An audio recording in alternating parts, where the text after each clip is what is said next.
I'm Mallory Ortberg, and I'm the author of Texts from Jane Eyre and other conversations with your favorite literary characters. So this book was actually inspired by a very specific conversation. My writing partner, Nicole Cliff, used to do a series called Classic Trash, where she would talk about great works of trashy literature.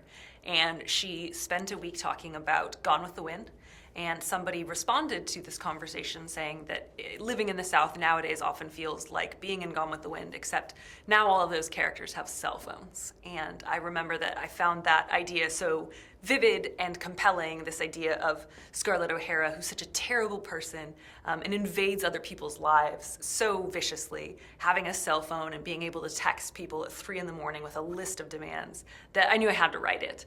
And that's how the first ever text from entry was written.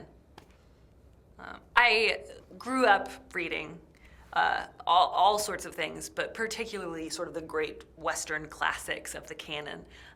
Plenty of The Pilgrim's Progress and Little Women and the Bible. And I went to a school where they still taught the canon. That was sort of what you did. You read everything in Western literature, like it or not. And I found myself thinking of it like you think about your family, which is a little bit ridiculous and incredibly frustrating, but you know them better than you know anyone else, and you love them. And also the Western canon is just full of jerks, from beginning to end, just mean, awful people who make terrible decisions and ruin everyone else's lives. And I kind of love that. And for some reason, the idea of just these little snippets of conversations between the two of them felt so vivid and so real to me that I knew I had to write it. And I wanted so much to see what was familiar and relatable about Achilles. You know, he sits around sulking in his tent and he won't come out because somebody took the girl he liked. And that's so modern to me. It feels like somebody we all know who maybe lives in his parents' basement and maybe works at a guitar center and maybe sends you text messages at 2 in the morning.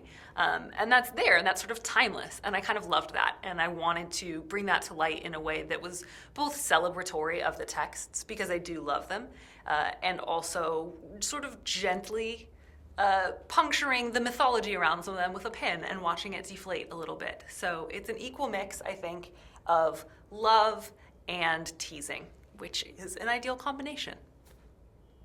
Yeah, so that's the gist of Texts from Jane Eyre.